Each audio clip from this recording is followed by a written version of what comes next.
Okay, hi everyone, here is Rashmi. आप लोगों का डाटा स्ट्रक्चर के इस लेक्चर में बहुत बहुत स्वागत है। हम लोग बहुत ही खास टॉपिक डिस्कस कर रहे हैं, एप्लीकेशन ऑफ स्टैक, राइट। सबसे पहले हम लोग इसमें आपके वीडियो ऑलरेडी प्लेलिस्ट में डाल दिया गया है, स्टैक क्या होता है ना, उसको हम लोग समझे। फिर हम लोग एप्लीकेशन समझे कि स्टैक का एप्लीकेशन क्या है। तो बहुत ही खूबसूरत एग्जाम्पल हमने देखा कि आप इनफिक्स से पोस्टफिक्स में एक्सप्रेशन को कन्वर्ट करते हैं यूजिंग स्टैक। तो ये बहुत ही अच्छा उदाहरण है आपके स्टैक का एग्जांपल। तो लेकिन आप इसको जो कन्वर्ट करते हैं तो उसका एल्गोरिदम पर मैंने प्रोसेस पे पिछले क्लास में डिस्कस किया था। Now in this class we will discuss on program part, right. तो आपको थोड़ा सा 2 मिनट में रिकैप कर देती हूँ। तो ये टोटल था आपका इनफिक्स क्या होता है, इसको हमने यहाँ पर डिस्कस किया था, ठीक है। उसके बाद हमने बता दिया कि भाई आपका जो है पोस्ट फिक्स क्या होता है, ये हमने आपको बताया। फिर बताया था कि ये देखिए, मैं थोड़ा स्लो स्क्रॉल करती हूँ, अगर किसी बच्चे ने मिस किया हो तो उसको नोट डाउन कर लेंगे, है ना। तो कॉपी पर नोट जरूर बनाइए। उसके बाद फिर वाई पोस्ट फिक्स एक्सप्रेशन, तो इसमें हमने बताया था कि भाई आपका compiler left to right scan करता है तो ऑलवेज आपको पोस्ट फिक्स बेहतर रहता है या इनफिक्स।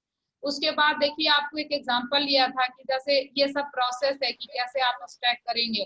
कहता है अगर precedence of scan operator check precedence, अगर हायर प्रेसिडेंस है आपके एक्सप्रेशन का, तो आप क्या करेंगे कि आप जो है, ठीक है।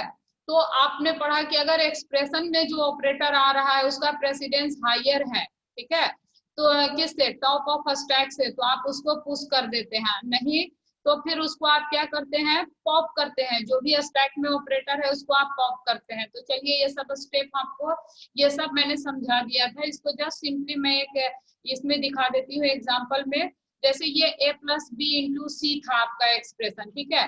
तो आप सबसे पहले एक्सप्रेशन को रीड करते हैं। अगर एक्सप्रेशन में क्या आता है, अल्फाबेट आता है, ठीक है, तो आप यानी कि इसको ऑपरेंड भी कहते हैं। तो ऑपरेंड अगर आता है तो उसको आप क्या करते हैं, प्रिंट कर देते हैं, ये आपका आउटपुट हो जाता है। उसके बाद आप नेक्स्ट कैरेक्टर को रीड करते हैं, लाइक यहाँ क्या आ गया आपका प्लस। तो अगर अभी आपका क्या है, स्टैक इस वक्त क्या है, इम्प्टी है, कोई भी स्टैक में आइटम नहीं है। तो अगर स्टैक आपका एम्प्टी है तो सिंपली इस प्लस यानी ऑपरेटर को स्टैक में पुश कर देते हैं ना। यहाँ देखिए प्लस पुश कर दिया हमने। उसके बाद नेक्स्ट कैरेक्टर को स्कैन करते हैं, पॉइंटर नेक्स्ट पर जाएगा तो यहाँ ओपन पैरेंथेसिस आया। तो जब ओपन पैरेंथेसिस के साथ खास बात है कि अगर ओपन पैरेंथेसिस कभी भी आता है तो उसको सिंपली स्टैक में पुश कर दिया जाता है ना। तो प्लस के ऊपर स्टैक में इसको पुश कर दिया गया। उसके बाद नेक्स्ट आप क्या किए, तो नेक्स्ट कैरेक्टर को आपने रीड किया। तो जैसे ही आपने नेक्स्ट कैरेक्टर को रीड किया तो फिर क्या हो गया, आप बी को रीड किए, ठीक है। तो बी को जब आपने रीड किया तो यहाँ पर क्या हो जाता है कि फिर आपका बी क्या है, ये बी अल्फाबेट है, अल्फा न्यूमेरिक कैरेक्टर है। तो आप यहाँ पर बी को आउटपुट में डाल दीजिएगा, है ना। ऑपरेटर को अभी नहीं डालना है, ऑपरेटर को नहीं डालना है ना। उसके बाद फिर क्या करिएगा, नेक्स्ट कैरेक्टर आप रीड करेंगे। तो नेक्स्ट कैरेक्टर में क्या आ गया, स्टार। तो स्टार अगर ओपन पैरेंथेसिस के बाद आ रहा है तो इसको भी आप क्या करिएगा, सिंपली आप इंसर्ट कर दीजिएगा स्टैक में। तो आपने इंसर्ट कर दिया, ठीक है। अब यहाँ पर क्या हो गया, सी फिर आपको मिला, नेक्स्ट कैरेक्टर क्या मिला आपका, सी। तो जब सी मिला तो ये अल्फा न्यूमेरिक कैरेक्टर है, तो आप यहाँ पे पुश कर आउटपुट में लिख दिए। और फिर यहाँ नेक्स्ट कैरेक्टर जब रीड किए तो आपको ये क्या मिला, तो now you are getting close parenthesis. तो जैसे ही आपको क्लोज पैरेंथेसिस मिलता है तो आप क्या करते हैं, स्टैक से वो सारे ऑपरेटर को पॉप करना लगते हैं जो जो आपका क्या है स्टैक में रखा हुआ है। और ये सब ऑपरेटर आप कब कब तक पॉप करते हैं, जब तक कि ये इसका ओपनिंग पैरेंथेसिस ना मिल जाए स्टैक में, है ना। तब तक आप इसको क्या कर रहे हैं, पॉप कर लिए। उसके बाद अगर कुछ आपका स्कैन करने के लिए अभी बचा हुआ है तब तो इनपुट को स्कैन करेंगे, नहीं तो जितने भी ऑपरेटर आपके स्टैक में रखे हुए हैं सबको क्या कर लीजिएगा, पॉप कर लीजिएगा। तो यही आइडिया है आपका इनफिक्स से पोस्टफिक्स में कन्वर्ट करने का, राइट। तो ये पूरा प्रोसीजर जो है, ये पूरा एल्गोरिदम देखिए आपके स्क्रीन पर मैंने लिखा हुआ है पिछले ही क्लास में। देखिए ये सब कुछ को आप कॉपी पर नोट डाउन कर लें, ठीक है। उसके बाद अब आप क्या करेंगे, नोट डाउन करने के बाद सबको आप समझ लिए हैं तो फिर इसका प्रोग्राम अभी हम लोग आज लिखेंगे। तो देखिए इस प्रोग्राम में जो मेन पार्ट है वो क्या है, तो आप कहेंगे मैम सबसे पहले तो हम स्कैन करते हैं, रीड करते हैं कैरेक्टर को, तो ठीक है, हम लोग पहला काम क्या करेंगे, इनपुट करेंगे। भाई एक्सप्रेशन को अपने को इनपुट करना पड़ेगा, तो सो पहले आप इनपुट करेंगे, फिर उसको क्या करेंगे, एक एक करके रीड करेंगे, 1 by 1 कैरेक्टर। अब कैरेक्टर रीड करना एक दूसरा काम हो जाएगा। तीसरा काम क्या होगा कि हो सकता है स्टैक में आपको पुश भी करना पड़ सकता है और पॉप भी करना पड़ता है, तो इसमें एक पॉप और पुश फंक्शन भी आपको डिफाइन करना पड़ेगा। तीसरी बात कि यहाँ पर आपको ऑपरेटर प्रेसिडेंस भी चेक करना पड़ रहा है, तो एक ऑपरेटर प्रेसिडेंस भी बनाना पड़ेगा, है ना। तो ये सारा काम हम लोग को प्रोग्राम में करना पड़ेगा, ठीक है। तो यहाँ वही मैंने ये प्रोग्राम जो है देखिए यहाँ पर एक c.studio.h एक हेडर फाइल आप ऐड करते हैं, क्यों, क्योंकि इसमें आपका इनपुट आउटपुट फंक्शन आपका डिफाइन किया गया है। ये आपके लिए एक नया हेडर फाइल इस प्रोग्राम में मैंने ऐड किया है, c.type.h। ये फंक्शन, ये हेडर फाइल आपके लिए बिल्कुल ही नया है। तो इसमें चूंकि हम एक अल्फा न्यूमेरिक कैरेक्टर चेक करने के लिए एक फंक्शन का प्रयोग किया है यहाँ पर, तो वो फंक्शन इसी में आपका स्टोर है, ठीक ना। तो इसीलिए इस फंक्शन को यहाँ देखिए, is alpha numeric, is L num, ये जो function alpha numeric character check करने के लिए लिखा है हमने इसमें, तो वो c.type.h हेडर फाइल में है, इसलिए इसको ऐड करना पड़ा है, हेडर फाइल को इंक्लूड करना पड़ा आपके प्रोग्राम में, ठीक। उसके बाद आप क्या किए हैं, एक स्टैक नाम का एरे बनाए। देखिए स्टैक का काम हो रहा है, तो स्टैक बना रहे हैं तो एरे का नाम स्टैक डाल दिए। बाकी स्टैक नाम के वजह से तो स्टैक बन नहीं रहा, नाम तो कुछ भी हो सकता है। ये स्टैक क्या स्टोर करेगा, कैरेक्टर स्टोर करेगा। खत्म हो गई बात। टॉप को इनिशियलाइज -1 से आपने किया है, क्यों, क्योंकि टॉप का जो वैल्यू है वो -1 होने का मतलब क्या हुआ कि एट दिस टाइम स्टैक आपका क्या है, एम्प्टी है ना। हम लोग पढ़ चुके हैं कि भाई स्टैक का अगर टॉप -1 को पॉइंट कर रहा है, इसका मतलब क्या है कि आपका जो स्टैक है वो इस वक्त क्या है, एम्प्टी है। अच्छा, नेक्स्ट आपको किसकी जरूरत पड़ेगी, तो पुश फंक्शन की जरूरत पड़ेगी, है ना। वैसे तो देखिए पुश फंक्शन में बहुत सारा चीज हम आपको केसेस बताए हैं कि भाई यहाँ पर स्टैक में एस स्मॉल लेटर में होगा। बोलिए क्यों, क्योंकि आप यहाँ जो स्टैक डिफाइन किए हैं वो स्मॉल लेटर में किया है, तो यहाँ भी स्मॉल में रखना पड़ेगा।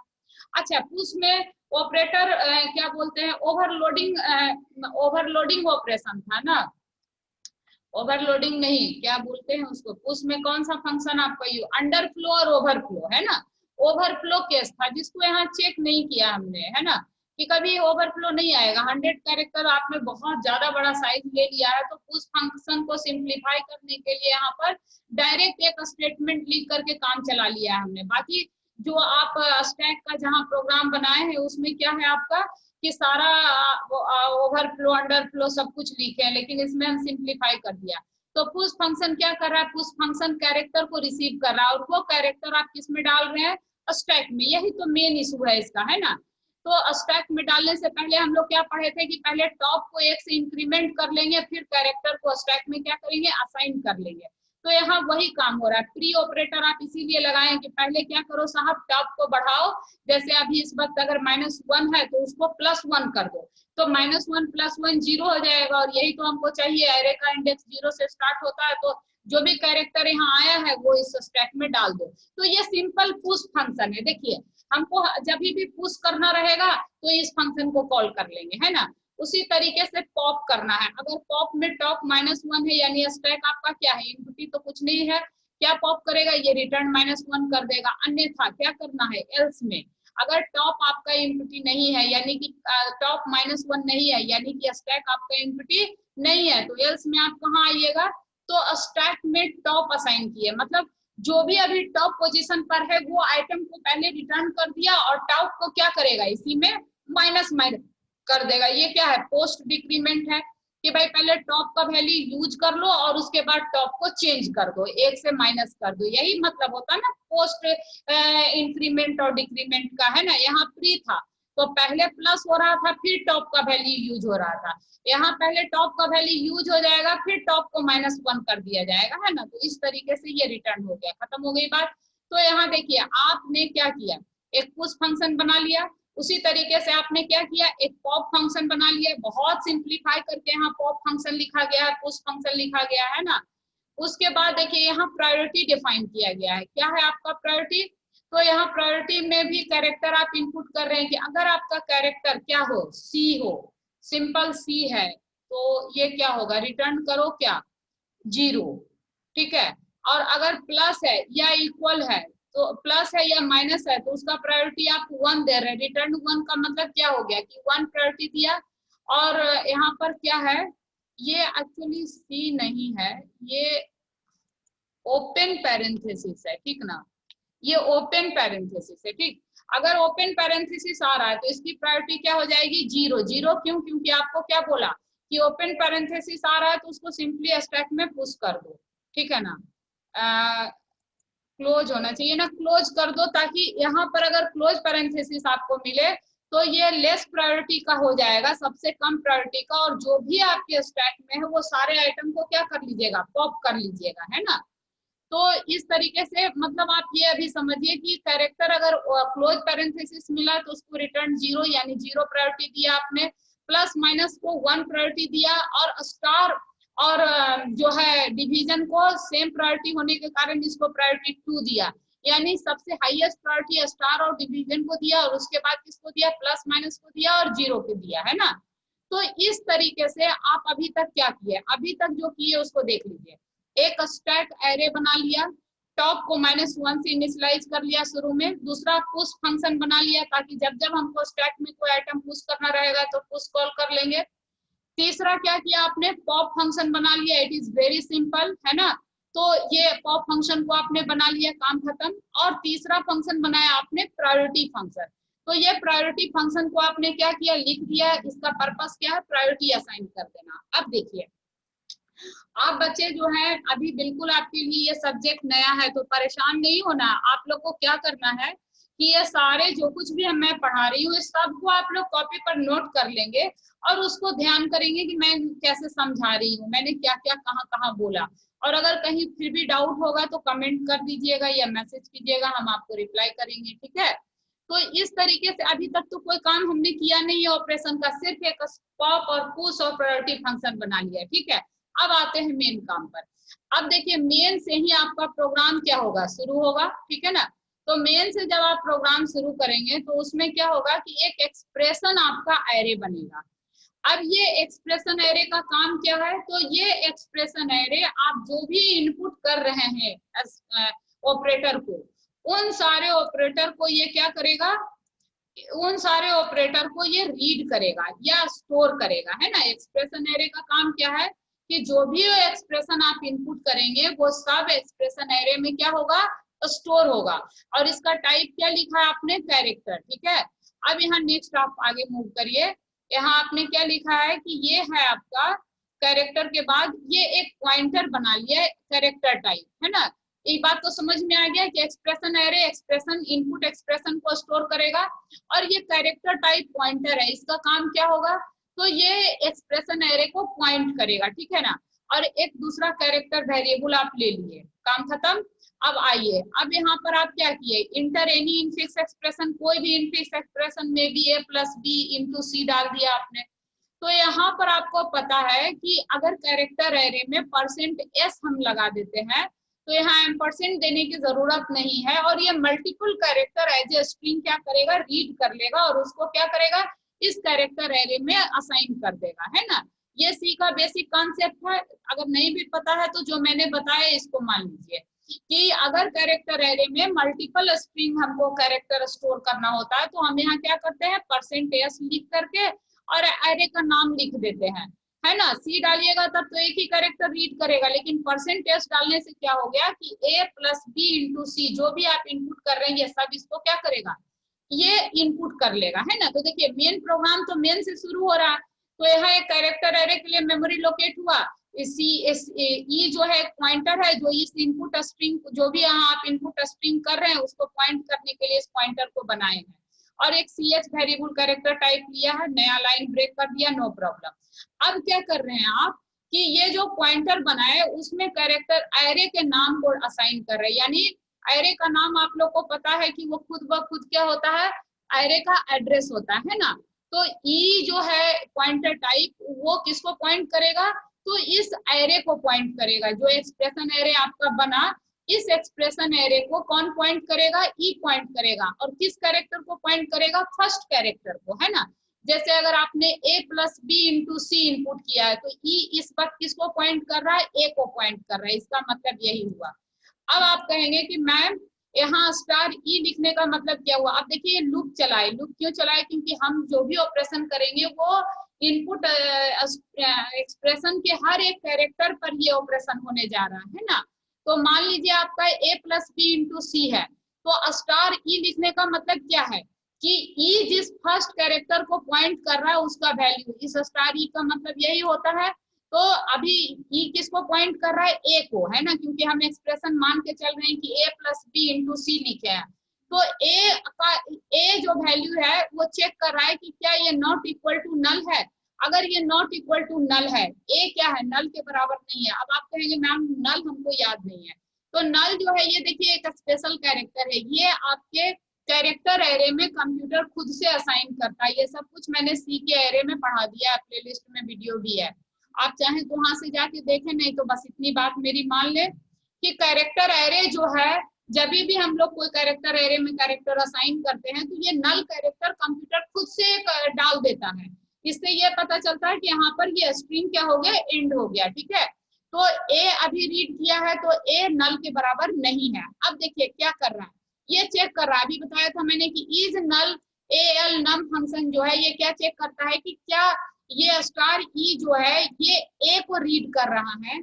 तो ये ए जो कैरेक्टर है ये अल्फा न्यूमेरिक कैरेक्टर है कि नंबर है, क्या है। तो अगर ये अल्फा न्यूमेरिक कैरेक्टर है या नंबर है तो ये अल्फा न्यूमेरिक का मतलब ही होता है, समझ लीजिए, जो अल्फाबेट और नंबर दोनों को रिप्रेजेंट करता है, ठीक है। अल्फाबेट मतलब होता है ए टू जेड और नंबर मतलब होता है 0 to 9, ठीक ना। तो सी में आप इतना ही लेटर यूज ही करते हैं। तो ये जो है ये इज अल्फा न्यूमेरिक फंक्शन जो ये एल नम है ये रिटर्न ट्रू करेगा अगर आपका जो सिंबल है वो क्या है, या तो अल्फाबेट है यानी ए टू जेड है या 0 to 9 है। तो इस केस में देखिए अभी हम लोग क्या इनपुट किए हुए a प्लस बी इंटू सी, ठीक है। तो a पहले रीड किया है तो a अल्फा न्यूमेरिक कैरेक्टर है, अल्फाबेट है, इसलिए ये कंडीशन क्या हो गया, ट्रू। तो देखिए जब भी आपको क्या अभी एग्जांपल में दिया था कि a प्लस बी इंटू सी है तो आप a को सिंपली आउटपुट कर दीजिएगा, यही किए थे ना, कैरेक्टर को आउटपुट कर दिए। तो यहाँ आउटपुट कैसे करेगा, तो जब ये प्रिंट करेगा आपका प्रोग्राम, है ना, तो यहाँ पर इसीलिए आप यहाँ क्या कर दिए हैं, परसेंट ई लिख दिया, यानी कि ई जिसको पॉइंट कर रहा है उस कैरेक्टर को प्रिंट कर दो। तो ई किसको पॉइंट कर रहा है, ई पॉइंट कर रहा है ए को। तो ए यहाँ पर आउटपुट में आपको क्या मिल जाएगा, यहाँ मैं कमेंट में डाल सकती हूँ कि ये आपको, सॉरी, ये जो है आपका कमेंट लाइन बना दिया है, ए प्रिंट कर देगा।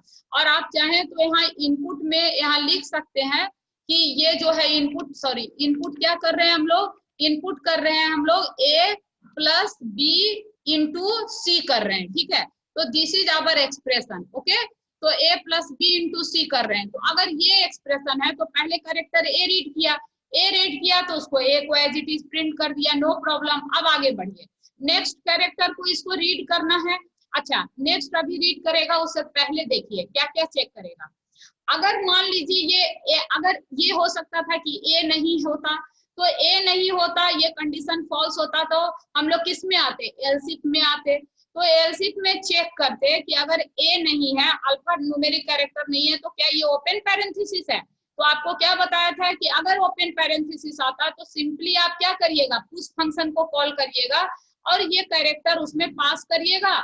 और ये पुश फंक्शन का काम क्या है कि इस ओपन पैरेंथेसिस को स्टैक में पुश कर देना, लेकिन इस वक्त ओपन पैरेंथेसिस नहीं है तो ये कंडीशन चेक ही नहीं करेगा, वो तो यहाँ से ट्रू हो गया, यहीं से बाहर निकल जाएगा।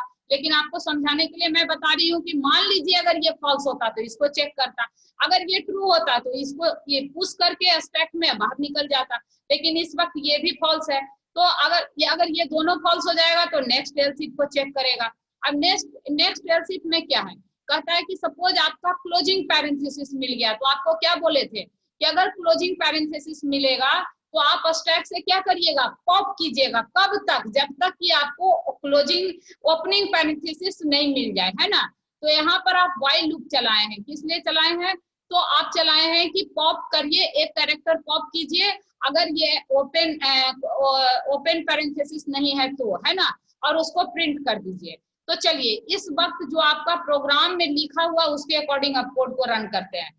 ए रीड किया, कंडीशन ट्रू हुआ, ए प्रिंट कर गया। अब ये सब तो कोई लाइन आपका एग्जीक्यूट करेगा नहीं, क्योंकि इफ अगर ट्रू हो गया है तो अब एल्स इफ चेक करने का जरूरत है नहीं, तो ये सब लाइन इसमें चेक ही नहीं होगा।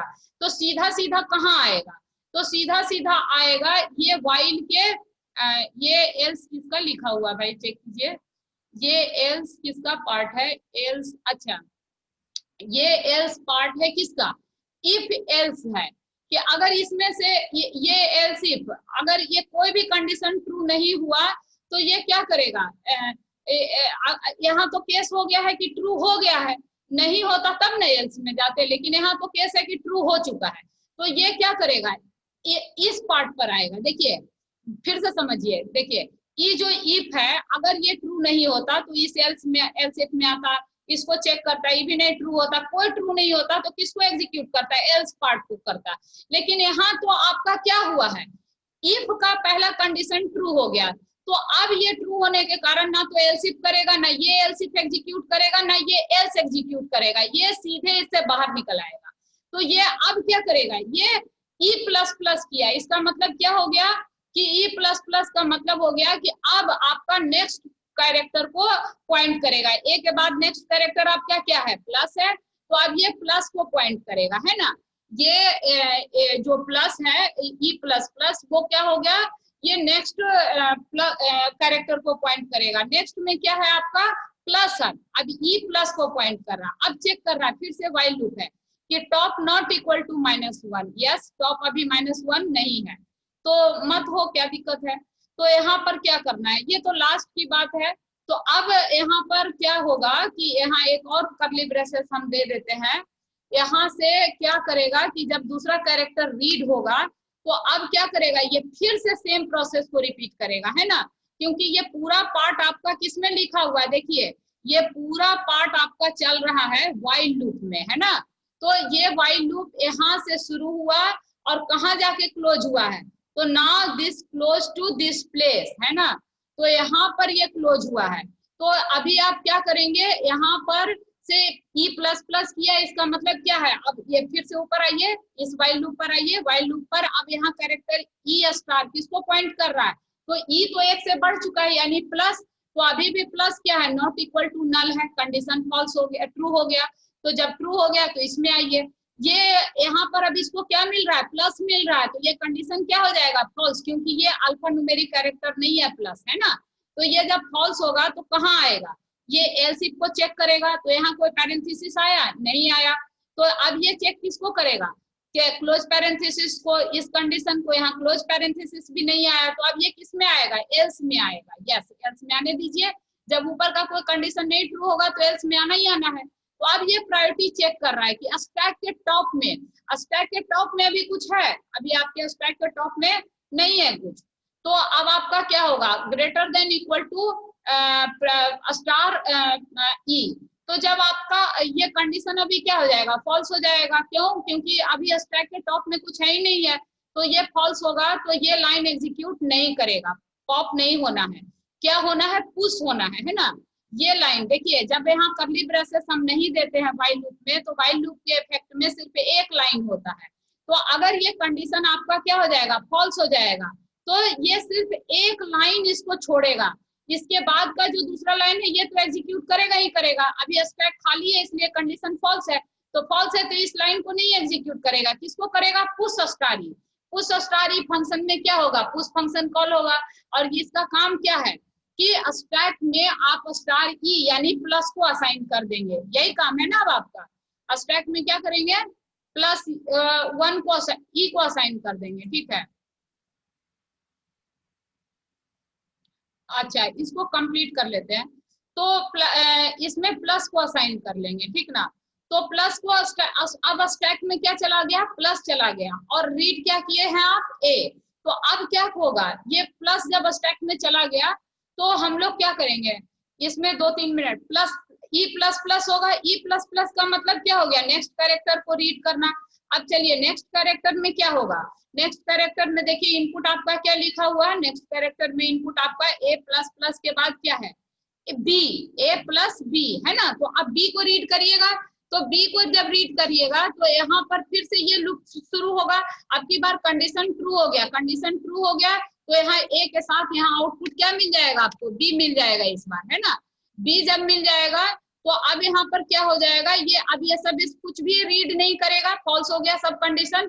तो सिंपली यहाँ ई प्लस प्लस अब करेगा, तो ई प्लस प्लस के बाद बी के बाद इसको क्या मिला, स्टार मिला, है ना। इनपुट में क्या है, अब आपका रीड कर रहा है स्टार, तो जब स्टार मिलेगा तो ये जो कंडीशन अभी भी फॉल्स है ये भी कंडीशन फॉल्स हो जाएगा क्योंकि कैरेक्टर नहीं है। तो ये भी कंडीशन फॉल्स होगा, ये भी फॉल्स होगा, ये भी फॉल्स होगा, है ना। तो किस में आएगा, एल्स में आएगा। तो जब स्टैक के टॉप का जो प्रायोरिटी है, देखिए स्टैक के टॉप में भी प्लस है, इसकी प्रायोरिटी क्या है, ज्यादा नहीं है मल्टीप्लीकेशन से, तो फिर ये क्या करेगा, पुश करेगा। तो देखिए यहाँ पर जो स्टैक में पुश हो रहा है, क्या क्या पुश हो रहा है, तो पहले तो पुश हो गया आपका प्लस हुआ था, और अब क्या पुश हो गया, स्टार पुश हो गया, है ना, क्योंकि प्रायोरिटी ज्यादा नहीं है तो ये पुश हो गया। अब नेक्स्ट फिर कैरेक्टर रीड करेगा, नेक्स्ट कैरेक्टर क्या रीड करेगा, सी को। तो सी को जब रीड करेगा तो यहाँ पर ये कंडीशन ट्रू हुआ और यहाँ क्या आउटपुट आएगा, सी आएगा, ठीक है। तो जब सी आउटपुट आ गया तो अब ये कोई भी कंडीशन चेक नहीं करेगा और सिंपली क्या करेगा, जब यहाँ कोई कंडीशन चेक नहीं करेगा तो ये सब कंडीशन आपका क्या हो गया, फॉल्स हो गया।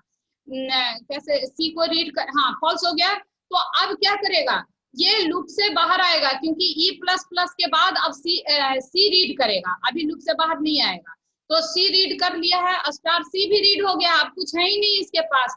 तो सिंपली क्या होगा, ये कंडीशन फॉल्स हो जाएगा। ये जब वाइल लूप फॉल्स होगा तो अब आपका ये इस वाइल लूप में आएगा, ये लिखा है टॉप नॉट इक्वल टू -1, है ना। अभी टॉप स्टैक खाली नहीं हुआ तो स्टैक के क्या करेगा, पॉप करेगा। तो पॉप जब ये करेगा तो क्या पॉप करेगा, तो स्टैक के पॉप में सबसे ऊपर में आपका क्या लिखा हुआ है, स्टार। तो ये स्टार को पॉप करेगा, फिर उसके बाद किसको पॉप करेगा, प्लस को।